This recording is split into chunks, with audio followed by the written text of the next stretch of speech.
Blog Talk Radio. Live from the nation's capital, it's Quintessential Listening, Poetry, with host Dr. Michael Anthony Ingram.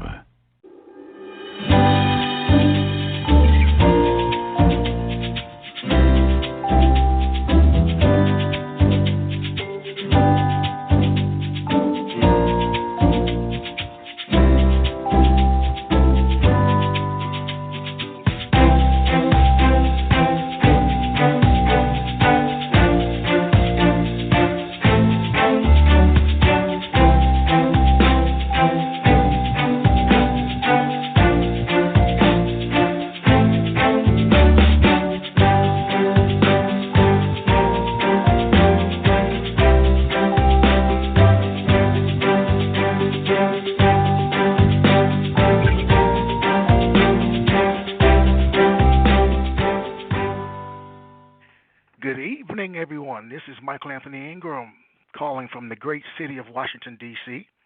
I'm here tonight with Tzynya Pinchback. Tzynya, are you there? I'm here. Fantastic. This should be a very joyous occasion tonight. Poems to share, questions to answer, and we'll get started. Question for you, Tzynya. What is poetry? What is poetry? Oh, that's a good question. You know what poetry is? What? I think poetry is beauty. I think it's beauty. Tell me more. Anything you find, well, things you create. I think the way a person puts together their life can be poetry. I think making the determination that you're going to find just one piece of joy every day, no matter what. I think that's poetry. Various types of art, building things, creating things, the way someone, the way an architect or designer might decide to, design or create a curvature of a piece of stone or brick or wood. I think all of that is poetry. So for me, poetry is just trying to excavate the beauty out of the mundane or just the everyday, the any day. That's what poetry is for me. Excavate the beauty out of the mundane. That is such a powerful line. Thank you. That really, really is. Well, let me ask this question then. So we know what it is. Why is it important? Mm-hmm. Why is it important? Oh, gosh. Why is it important? Because there's so little beauty running around every day. I think expression is important, to be able to express how you feel, to express what you're thinking. Communication is important. When if you're sitting in your house and you're looking out the window and you just happen to notice a bluebird. This summer, my daughter, she's 22, she just finished college, and she just noticed. I mean, obviously she's seen them, millions of times before, but she just noticed this bluebird or these bluebirds that come to the bird feeder in our backyard. And every day for a month, I would see her standing in the same window watching these birds, and the way she would speak about the birds and their feathers and, the little trailing of silver when they kind of fly away, how it kind of stays with the bird feeder and stays with her. That's poetry, and that's important. Something happens or something is happening with her now that wasn't happening, 6 months ago or 6 days before that. And she said to me, I'm going to write about it. And I said, you should. My daughter's not a poet, but she just happened to mention, she's like, I'm going to write about it, I think. That's important. It's important to be able to capture these things, these little things, these things that might go unnoticed. And words live forever.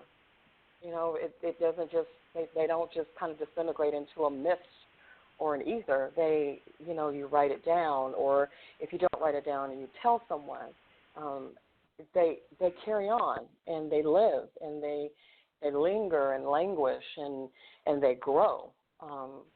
And I think that's important to capture those things. I think that's important. I agree. Well, without further ado, please share one of your works. So you're going to ask me, what is poetry and why is poetry important? And I talk about the bluebird and my daughter, and then you say, let's do a poem. And I'm looking at the first poem I had queued up to do, and it's just such a hard shift from what we were just saying. Okay. So okay. I'm going to, like I told you before the call, that I'm going to let the Spirit lead me and guide me. So, well, sometimes life can be a hard shift. Things happen when you least expect it, regardless of the plans that you make. I know where you're nudging me. I know where you're nudging me. Okay, then I'm gonna do. Okay. I got it. So yes. this first piece, it's I would say it's a work in progress. Maybe I've been sitting with it for a couple of months, and just to give you a little context and not too much. We've seen so much in the news lately, and so much reading different occurrences of black women and women of color having these incidents when they go to the doctor, that they're not being heard, or they're either dying in childbirth, or something that should have been caught much earlier isn't, or hasn't been caught because of this implicit bias with the medical community and just kind of devaluing women's voices, and especially women of color. And I found that very interesting. My cancer diagnosis 2 years ago was delayed by 9 months because the original doctor I went to just refused to take me seriously. And by the time he did, I found out that I had been walking around with cancer that could have been, I could have been getting it treated 9 months before. So, so this is kind of born from that space. So here we go with the hard shift. All right. The title of this piece is Girl with Black-Sounding Name Records Message on Prescription Refill Line. Seeking panacea for exaggerated or phantom pain. 4.5 decades, black woman flesh disposable, burdened with pain. Pronounced Tzynya, verb from Hebrew, meaning to listen for, hear. Spelled T-Z-Y-N-Y-A.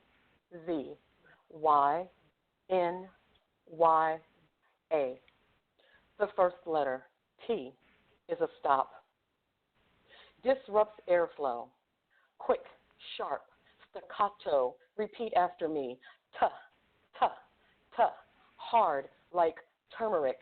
Tincture, like something ground in teeth, held tight in the hand till the fingers cramp and bleed. When I feel tainted, remind me I am holy, like tumor or tomorrow is unpromised. The next letter, Z, is a voiced consonant. Place hand on throat to feel a slight vibration when you make the Z sound, like zinnias in the window box overlooking the sick bed, like what's his is ours and other harbingers of doom. Like zip close your lips and legs because shrill and sex on a woman is danger. Then masquerading as a vowel, the letter Y, pressed close to N to make the een like spleen, like obscene, the fat body left to rot with dis-ease. What do you mean, newfound brain mass, origin unknown? Before puncture, you must clean the skin. In this space, write the name of competent person over the age of 18 serving as your healthcare proxy. Another letter, Y, palatal, your tongue's bed touching the roof of your mouth, dense like yes. Yellow is the color a bad liver paints the skin, like yield before pulling into traffic, yield before diving into cold water, or arms of man who will match your fidelity with cruelty, leaving you maligned, a marriage of his bad selves growing inside you 20 years. And finally, we arrive at the letter A, but short and frail, an open back vowel. Your lips do not curve round like mama. I'm afraid, like Yah, like Yah, like Yahweh, like God. End poem. What was it like to share that first?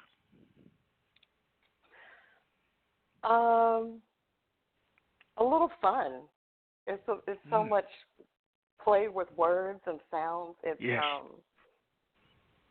When I wrote it, I felt I read it to a couple of friends, and the first thing I said was, "Does it sound angry? I don't want to sound angry." All right. And then I thought about it. You know, why not? Sometimes why not? You're angry. Yeah, sometimes you're angry. So sometimes yes. So it I feel like it sets the tone of this piece sets the tone of what I'm writing right now. I don't usually write pieces that are so spot on, but you know, this feels almost a little on the nose, so I've been sitting with it for a while and kind of revising it and making sure that I have a good balance of the power that I think is possible with this piece, but also remembering to pull a little bit of the beauty. I always want my pieces to have something beautiful in them, so I hope that I'm accomplishing this with this piece. Yes, you are. So you would say then that some of the predominant themes of your work include what? You know, I think right now, and I guess, you know, I'm sure in a year, or it may be different in a year, or it may be different in a week, but I think right now I'm really interested in sort of interrogating the Black woman body and what that means.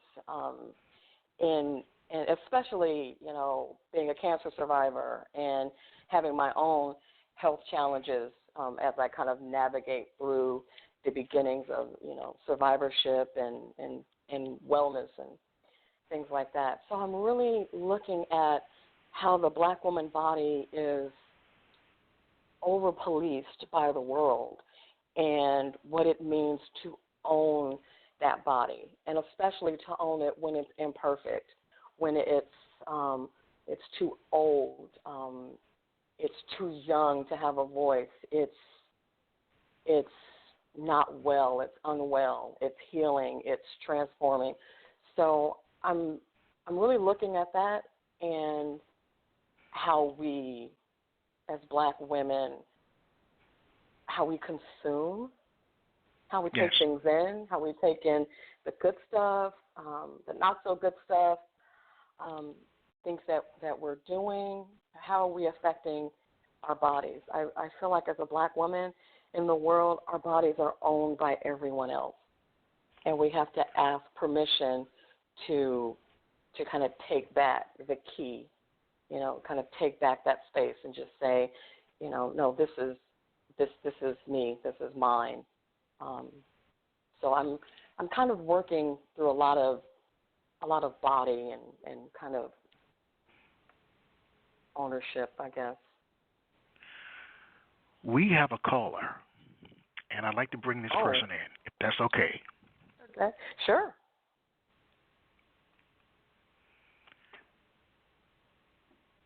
Caller, the last 4 digits of your telephone number is 7652. You're on the air. Hi there. Hi. Hello? I actually had a comment and not a question. I'm so happy that you have Miss Pinchback reading tonight because I think she is incredibly gifted. I agree. Thank you. Thank you. What's your question? Will you have any public readings, in-person readings anytime soon? You know what? I do. I have a reading coming up in October, Saturday, October 12th. I don't have the location yet, but it's in Brooklyn, and it's part of the Penn America Lit Crawl, New York City. So it's between 6 and 9 p.m. and Saturday, October 12th. And they have all these different locations and venues, non-poetry or non-literary venues. And we're still waiting to get the information of the location. But I am doing a reading there, and it'll be my first reading in New York. So wow. I'm excited about that. Yeah, Mm-hmm. so I'm really excited about that. A little nervous because I walk with a walking cane now since cancer. So the whole being pedestrian and being back in a big city with a cane is it's kind of a little overwhelming, but I'm looking forward to it. I think it's going to be a really great experience. So that's what I have coming up. I have another reading coming up in October as well, and that one is October 26th, and that is at the Aiken Library, and this is horrible because I should know exactly what town it's in. It's in a small town in New York, not in New York City. It's in upstate New York. It is in Pauling, New York. I just looked it up. Thank God for technology. But I'm reading with some members of the American Poetry Journal, and so I'm really excited. One of my first pieces that I published in a long time, a couple of years ago, was one of my favorite pieces was published by the American Poetry Journal, and so I'm looking forward to reading with some of the staff from the journal at the library. So that is October 26th. And it's not an in-person reading, but it's a virtual in-person reading through the Poets in Pajamas reading series. So I'm doing a Facebook Live reading this coming Sunday. So Sunday the 15th. How can we find it? How can we find it? You can go to Poets in Pajamas reading series on Facebook, and on their page, just like their page, and you'll actually see they have the events on their page. They have all their events lined up and videos. You can click interested, and it'll give you a reminder that it's coming up.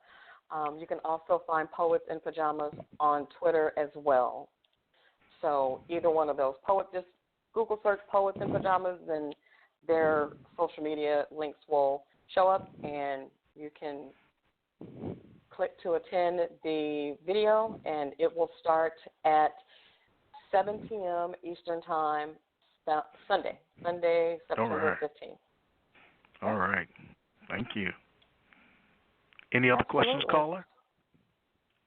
No, that was the only question. I am going to do my best to make the Brooklyn reading. Oh, that's super exciting.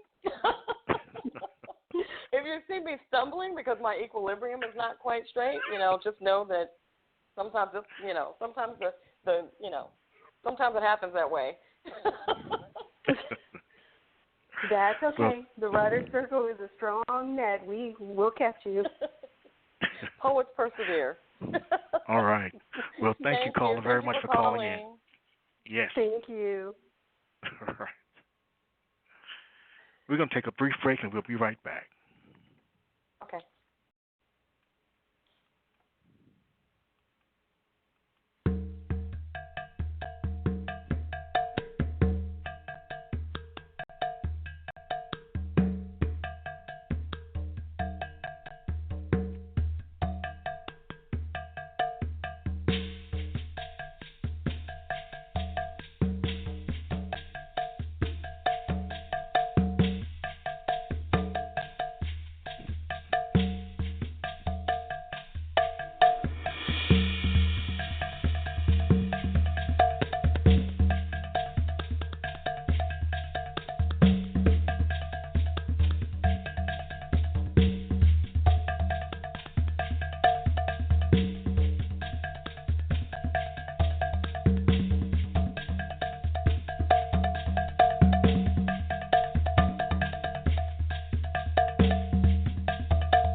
All right, everyone. My name is Michael Anthony Ingram. I'm here with Tzynya Pinchback. The telephone number is 646-787-1631. Tzynya, what sparked your initial love of poetry? Probably music, I think. My dad's a musician, and I grew up, listening to him arrange strings and composing and songwriting. My dad used to travel a lot when I was little, and because he would travel with his band, and whenever he would travel, he would always call us at night. And it was just me and my mom before my brothers were born, and he would always play a song for us, or he would sing a song, or kind of recite a poem for the two of us late at night before bed. And so that's probably where even before I realized it, that's probably where I initially kind of started to love poetry. Later in life, I would say just reading, and reading certain passages would stick out with you. I remember reading in high school, I remember reading The Temple of My Familiar by Alice Walker, Yes. and there is the passage that she writes, where she writes about the middle passage, and it is so stark and impossibly sad, and I just thought, how do you do that? Like, where do you go? Where do you go in this century? Where do you go? You ascend or descend to be able to bear witness to an atrocity that happened so long ago. And Yes. I just remember thinking, language can do that. Words can take you somewhere else, can give you almost like a haunting type of, words can kind of live like an apparition. And I think that's when I really fell in love with words. For the longest time, and even now still, oftentimes I don't make a distinction between poetry and prose when I'm writing. Oftentimes I don't know which one it's going to be or what it's going to turn into until, I get further into the revision process. And I think I just fell in love with language and words, and, that's how the poetry came about. Well, how does a poem begin for you, with an idea, a form, or an image? Kind of talked about it just a little bit. Yeah, interestingly, I'm more of a narrative poet. So almost always it starts as an image. It starts as an image or something I've seen. Something has just kind of grabbed me, and it just won't let go. So I want to tell it. I want to tell its story. I often wish that, like some friends of mine and some poets that that I read, I often wish that poems for me started from music, because I think it would be so much easier to write certain pieces and to kind of ensure you have that lyrical quality in it. But often for me, they start from an image. It's either something that I've dreamed or something that I've seen or something that I'm trying to imagine or trying to work out in my mind. And I just start to write them down. All right. Well, speaking of images, please share another piece of your work. Okay. I'm going to do a piece. I'm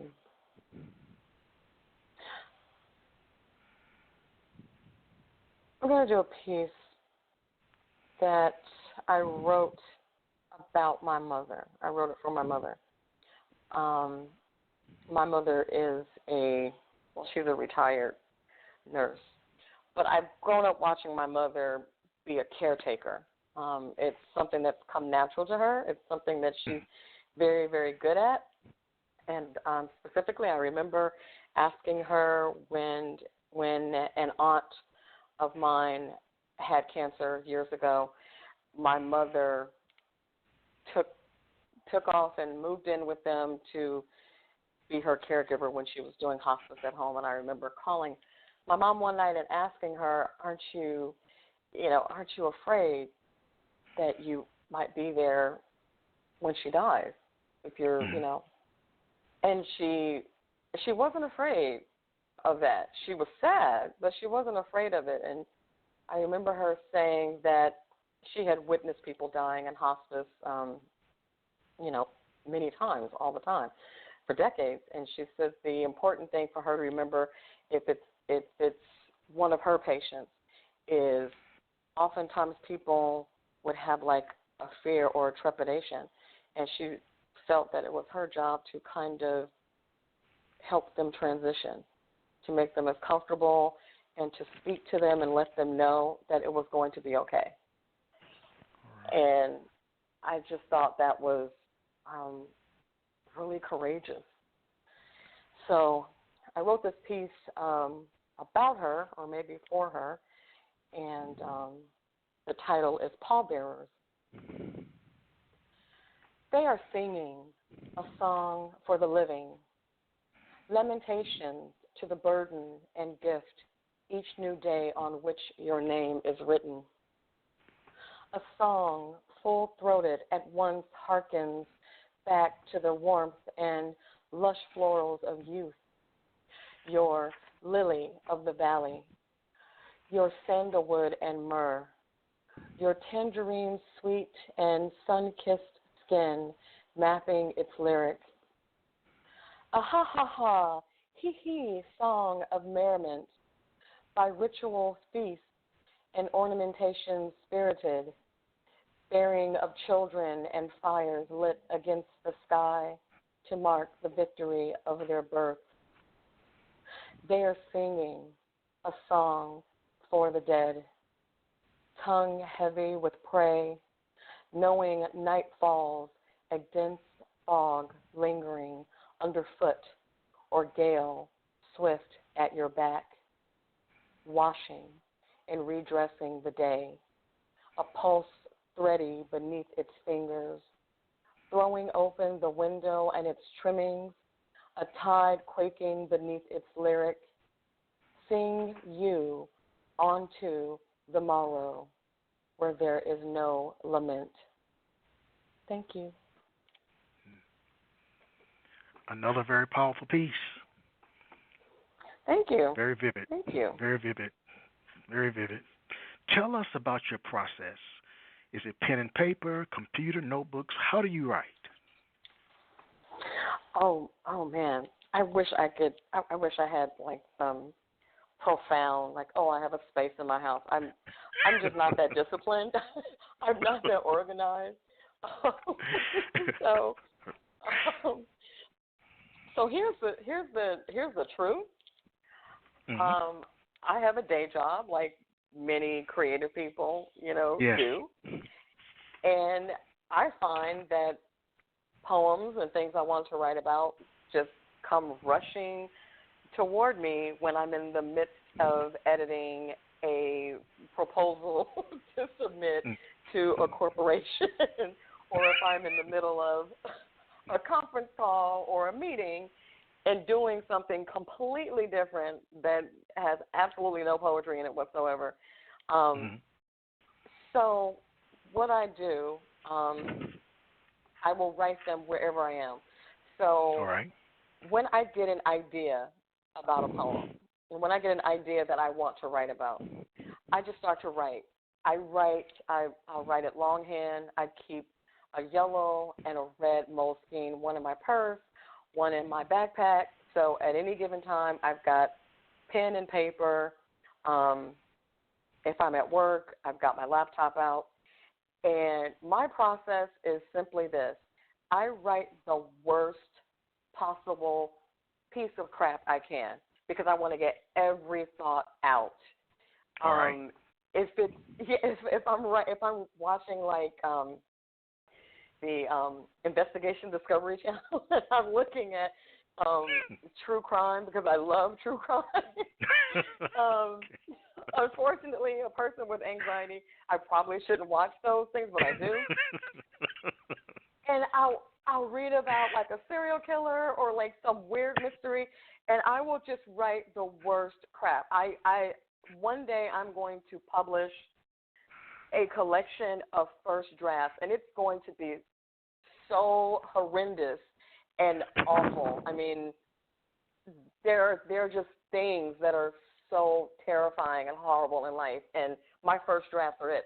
So I just write whatever comes to mind. I'll write the name of the person or the name of the town or the city or whatever the image is that I have in my head, and I just put everything in it. It's like I'm just ransacking my house and just picking up garbage cans and refrigerators and old sofas, and I'm just throwing everything in it. And then I just leave it alone and come back to it, in a couple of days, sometimes in a couple of weeks, sometimes in a couple of months. And I just kind of put on my editor's cap, and then I just go into it. But when I first start with a piece, I'm not looking for beauty. I don't want anything to sing. I just want everything. I want the city dump on a piece of paper. It could be a napkin. It could be, a blank sheet of paper. It could be my laptop. It doesn't matter. I just want everything, just grimy and horrible and festering and boiling over and, just like a cauldron of toxicity. And then wow. A cauldron of toxicity. Say that 3 times in a row. And then that way I can go and strip it away, and I can massage it, and I can, you have these lines that you think are really great, and they're awful. They're not great. Nothing that comes out of me in a first draft is ever great. My daughter and I have this ongoing inside joke. One of my poems that it actually is just a great poem. In Pallbearers, my first draft, I literally have in my Moleskine that I have right next to me, I have a line that says bright pink feathers on the windowsill. It makes no sense at all. I don't know where it came from. It has no relevance to that piece. There's no reference point for it. But in my gathering and culling together of garbage to make a first draft, that's what came out. So that's my process. And I just strip away and revise and strip away and revise. And then I kind of put it away and I come back to it. I wish I was the kind of writer that could write like a really good first draft and then the second draft is like just golden. That doesn't happen to me. It's gotta bake for a long time. I gotta put it in the freezer. Gotta put you put it in the Ziploc bag, throw it on the counter, crush it up a little bit. It's so that's my process. Maybe when I mature a bit. I don't know. I don't know. I'm in my 40s, so I don't know how much more maturing I'm going to get with my writing. But maybe someday I'll have like an area in the house in my sprawling estate, and where I will write lovingly beautiful things on the first draft. But right now, that ain't what's happening. Based on everything that I've heard so far, it sounds like you were born to be a poet. The question is, do you believe the same? Do you believe the same? Were you born to be a poet? Were you meant to be a poet? That's how everybody paid me the big bucks. I thought I was born to be a ballerina. That's what I thought I was going to be. I thought I was going to be a ballerina. I studied ballet from like the age of 4 until I was 13 or 14. I was the ballet roots. Dance. Right. Yeah, I was in love with dance way before I was in love with the concept of writing as, something you did seriously. I don't know. Is one born to be a poet? I think I'm a storyteller. I think of myself as a storyteller. And sometimes those stories come out as poems. Sometimes they come out just as some, prose writing. Sometimes they come out in photography. Sometimes they come out gift wrapping. I'm like an amazing gift wrapper. I do magic with gift wrapping and Christmas tree. Like I curate this entire Christmas tree experience with the tree and the depth and the spatial concepts and so I was meant to make things. I was born to make things, and poems are one of the things that I make. So there you have it. Well, as you think about life and the good, bad, and indifferent of it, what do you see as being the role of a poet in modern day society? What's our role? Oh, to tell the truth. Yes. To shine the light. To do no harm. There's so much harm being done. Do no harm. Tell the truth. Unmask what is being hidden. Serve society. If your words aren't serving anyone, other than yourself, what's the point? That's just masturbation. Right. What's the point? Well, speaking of that, please share another piece of your work. Okay. I'm going to do a little bit of a scary poem since it's September. And September 1st for me is officially autumn and pumpkins and Halloween. Well, Halloween is in October. I know. The very end of October. I know, right? It's the very last day of October. I get it. And I'm one of those people that September 1st rolls around, and I am, 2 feet into autumn because I love autumn. I don't drink pumpkin spice latte, but I am a friend to those who do. So, I'm your tribe. I embrace you because I'm everything autumn. I'm there for it.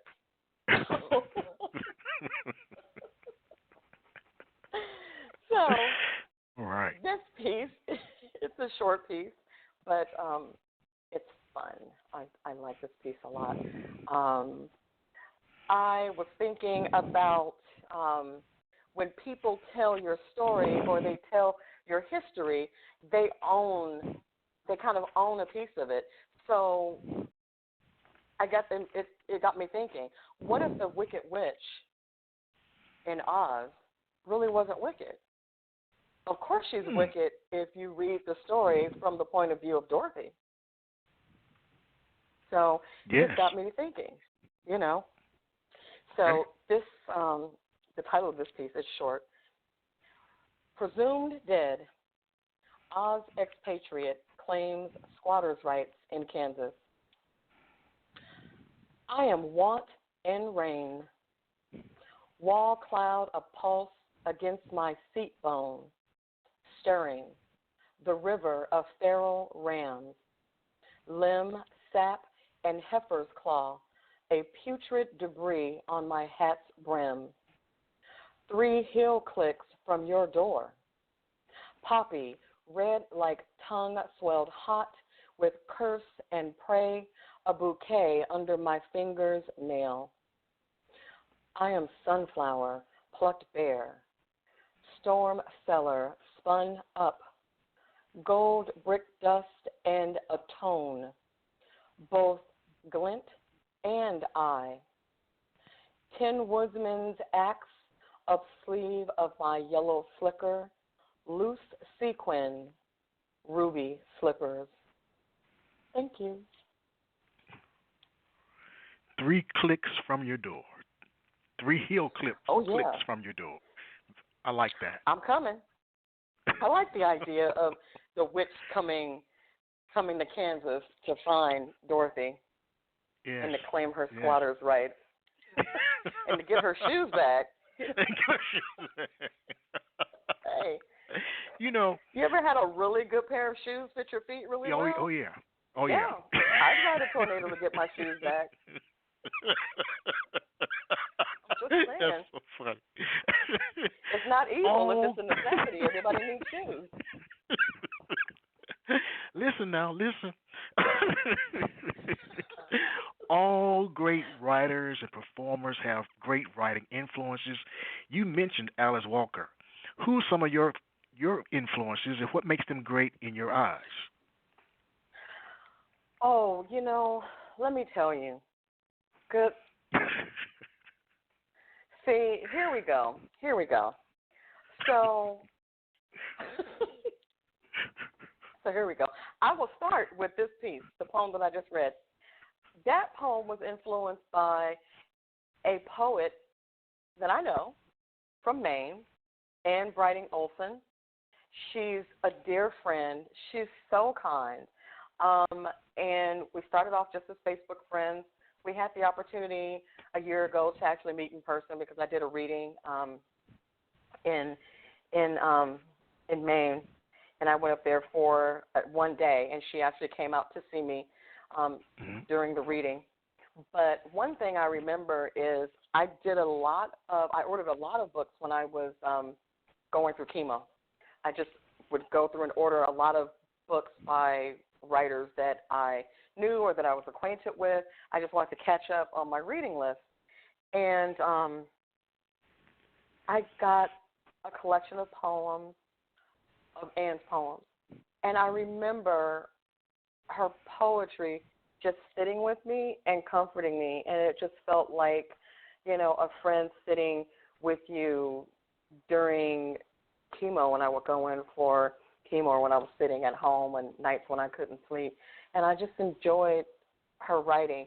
And I actually became acquaintances with her through social media before I really became acquainted with her work. So it was such a nice surprise because here's this person that I chatted with and we laughed on social media, and then to really kind of immerse myself in her work, that just really, it was really thrilling. And I feel like things like that are really a gift. When I think about writers who just move me, I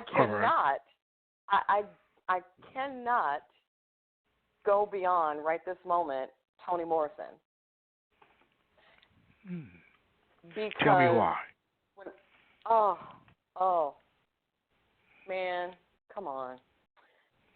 I know why, but here's the thing. But you tell me. Here's the thing with Toni. I was a weird, spooky little girl, and I'm a weird, spooky lady now. So when you discover Toni Morrison, when when she's writing about the little boy standing in the door with the corn husk doll, and the dead mother coming back to speak to her daughter and trying to give her daughter kind of a warning and serve as an omen, and she writes about this love language between mother and daughter and women. When the women are coming and they're praying and they're rebuking and they're coming from the town and they're walking up the road, to basically put the apparition to bed. Mm-hmm. I was like, oh my gosh, somebody had given permission for me to be this freakishly weird, pseudo-psychic, having dreams about things or knowing things that you can't really explain beyond intuition. And yes. I feel like Toni did that for me. She said to Tzynya, it's okay to be a weird little black girl that, doesn't like the neighbor next door and you can't explain to your parents why, but something about him just makes, your shoulders hunch. And then you find out, right. you find out 2-3 years later that, he was a really bad person doing horrible things to people. And I remember reading, my favorite book by Toni Morrison is A Mercy. I remember reading A Mercy with my critique group years ago. Used to be this critique group, the Griot Space. And one of my dearest, dearest, dearest friends in the whole world was reading it. We were reading it together with this group. And I remember getting off work and opening, to the first page. And the book, it's A Mercy is like a big prose poem. And every other chapter is told from a different point of view. And, Toni's not going to tell you whose point of view it is. Toni, she doesn't write down to you.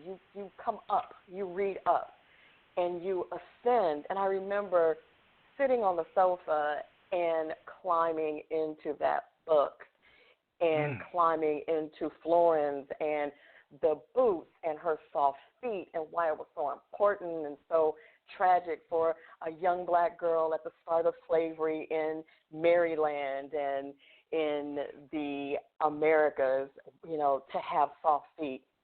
And I just thought, soft, fragile feet, that she needed boots. She couldn't toughen the soles of her feet. She couldn't walk barefoot.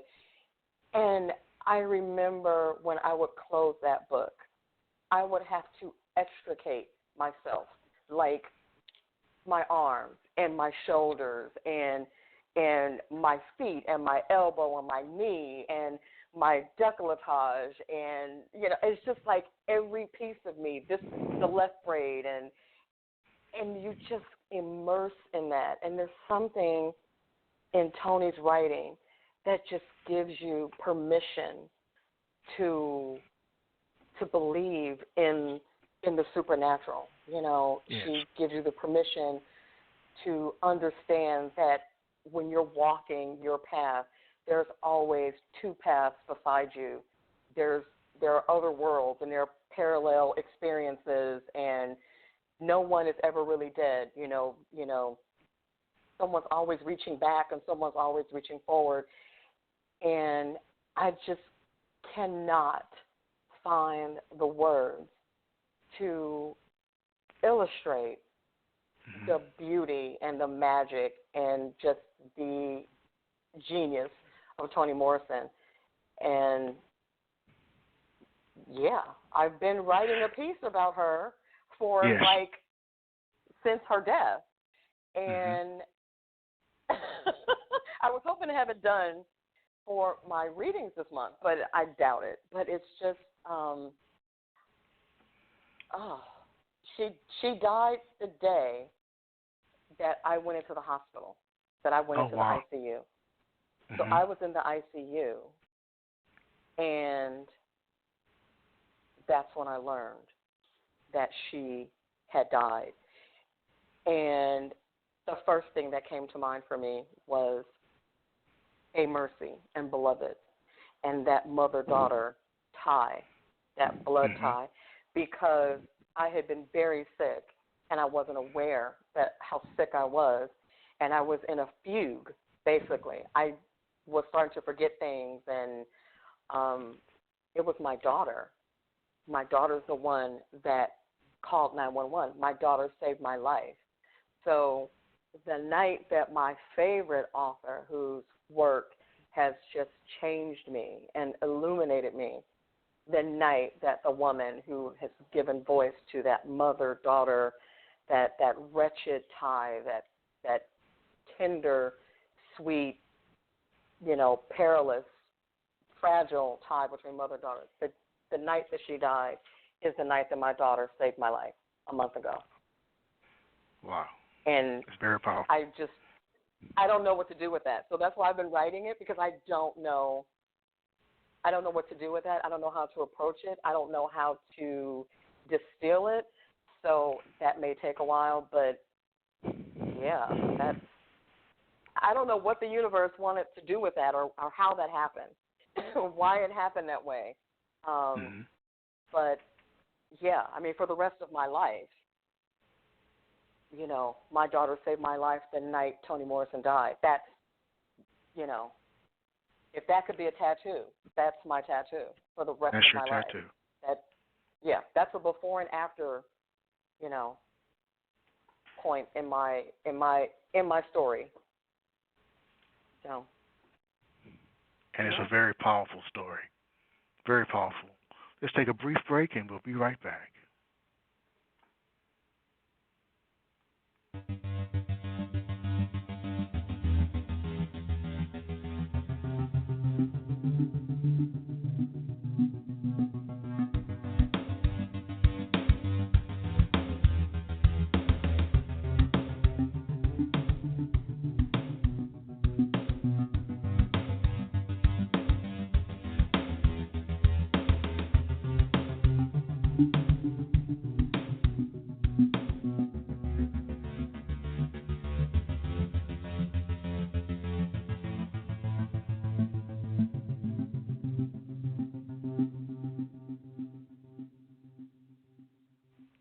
We are back.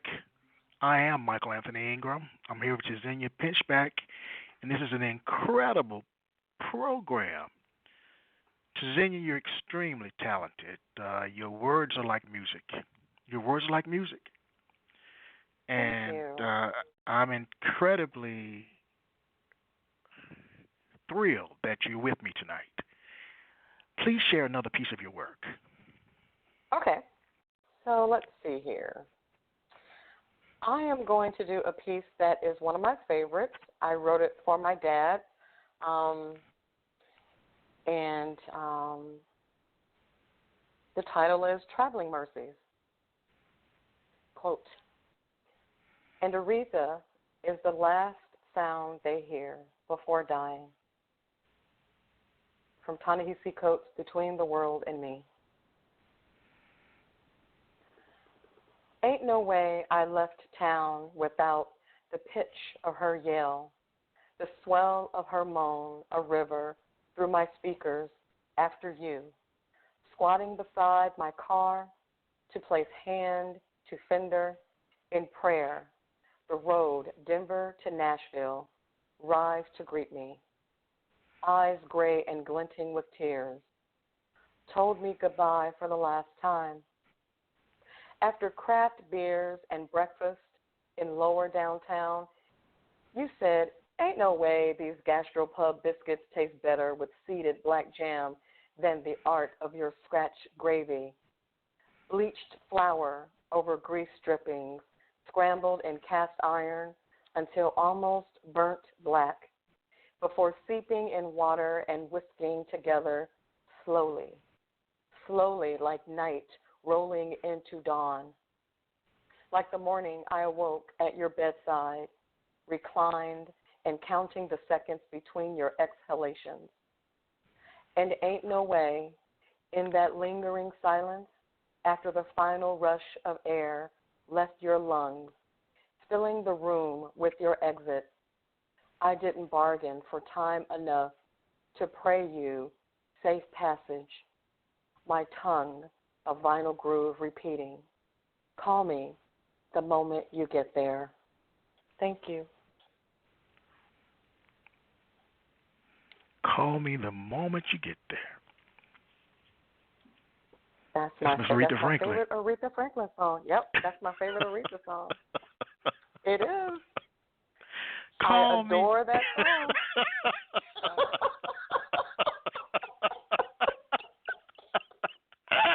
See, you have people that listen to your podcast and they think that they're like, oh my gosh, Michael is so smooth and so. See, they don't know how you talk to the guest before the podcast starts. They don't know that you want to sing that lyric. Call me the moment you get there.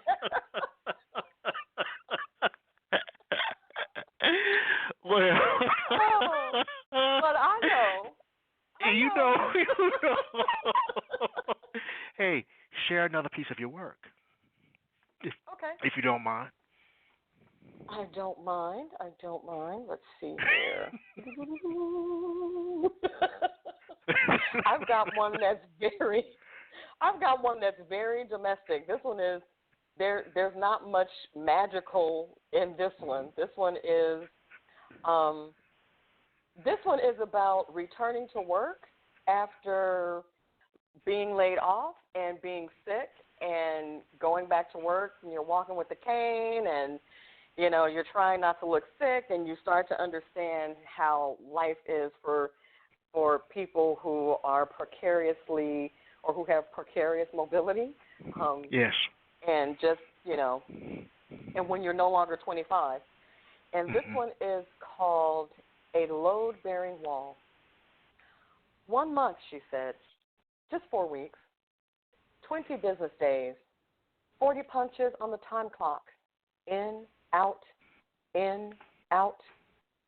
Editor with impaired mobility, 8 hours sitting with knees at 90-degree angle behind a desk on the 4th floor of an office building with an unreliable elevator. They want to see how you interact with the team, she said.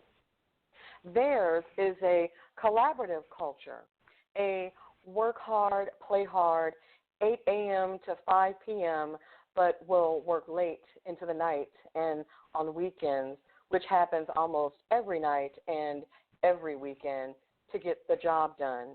Dunkin' Donuts in the lobby next to a 24-hour state-of-the-art employee fitness center and martinis after dark type of culture. 1 month, she said, just 4 weeks, 5 days up at dawn, legs over edge of bed and into the standing position. One hand on the side table, the other on your partner's shoulder, while the unrelenting flame that licks your pelvis and lower limbs dances you awake. You came highly recommended 2 weeks after losing a job, arriving just 4 minutes before the start to the interview.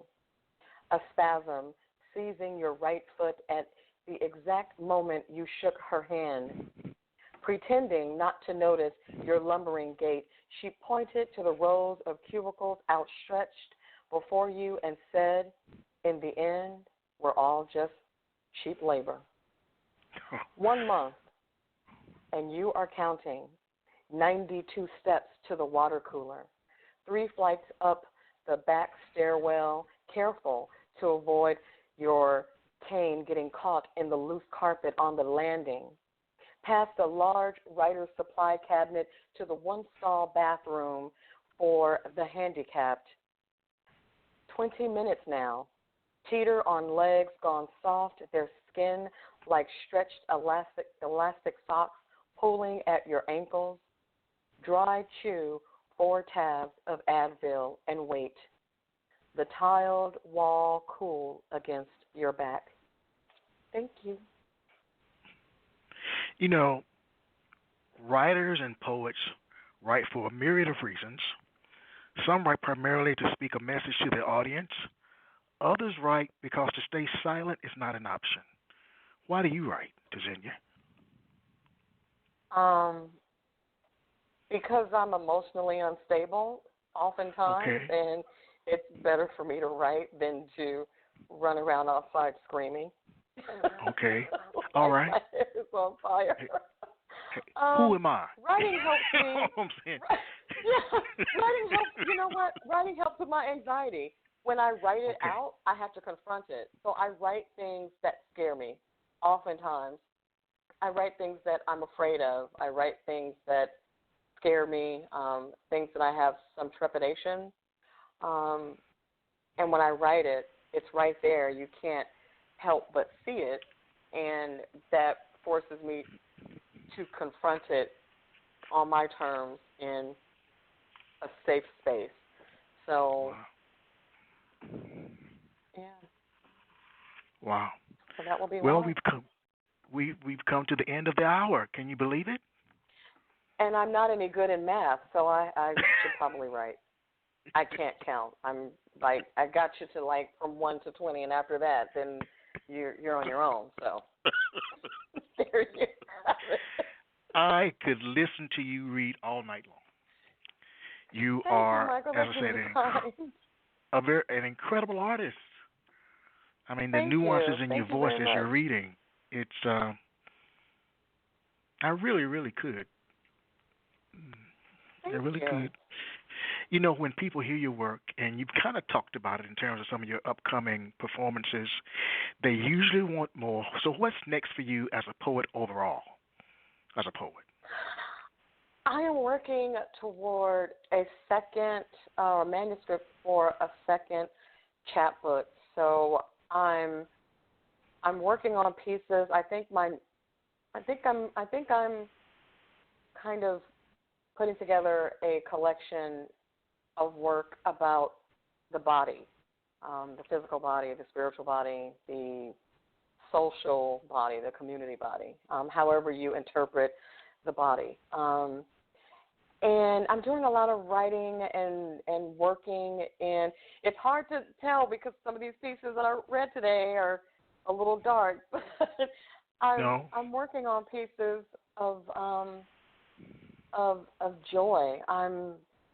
I want to write about things that are. I want to write about joyful things that bring me joy, and you know. So I'm hoping to finish a collection. I don't know. I don't want to give a time frame, but that's what I'm working toward. I'm working on a collection of pieces, mainly poems, maybe a couple of essays on the body. Wow. Well, tell me briefly about how to make pink confetti, your chapbook. How to make pink confetti is a group of about 10 poems, and it's really based on this fairy tale that I kind of created, if you can call it a fairy tale. But it's basically it's a woman who fell in love. She was a mermaid. She fell in love with a sailor boy, and she left the ocean to be with him. She didn't have to give up she didn't have to give up anything. She didn't have to make any deals with anyone. Her father didn't, curse her or whatever for leaving the ocean. She just made the decision to leave the ocean to be with him on land. And they were in love, very passionate, and her sailor boy started to become fearful that she was going to someday leave him to go back to the ocean, that she would miss the ocean and that she would leave the land. So he gathered one night with his buddies down by the dock, and they were drinking, and he says, I got this mermaid love her. I adore her, but I can feel her slipping away back into the ocean. And someone gave him the recommendation, if you get rid of her scales, she won't be able to live in the ocean. And another friend told him, a dull knife is the best way to scale a fish. Oh, wow. So that's what he did while she was sleeping. He descaled her. But even as he descaled her and as her scales were falling away, it made a beautiful confetti on the floor beneath where they slept. And how to make pink confetti is based on that story that I actually told my daughter when she was 3, if you can imagine. This was a story I made up for my daughter when she was 3. And the pieces in pink confetti are just about women, how to undo a woman, how to take away from, how to subtract from a woman, how to basically make destruction, but also knowing that when you do that, when you endeavor to destroy, to decompose, to deconstruct a woman, there's still that beauty there. Even in the debris, there's still that beauty. So you can never truly take that away. And that's what those pieces are born from. Do you know that we started with the word beauty, excavating and beauty, we ended with some beauty, and we ended with the word beauty? Or you did. So it's truly full circle. Oh, very good. It's like we planned it. Look how it came all natural. Well, I want to thank you very, very much, and I'd like you to return to the show sometime in 2020. I will, absolutely. Thank you for having me. Maybe by the time I come in 2020, I will have finished my Toni Morrison piece. That'd be beautiful. Imagine That'd be that. beautiful. Well, thank Imagine you, that. and good night to you. And good night to our Thank listening you. audience. Next week, we're here with Todd Cirillo. Have a good evening, everyone.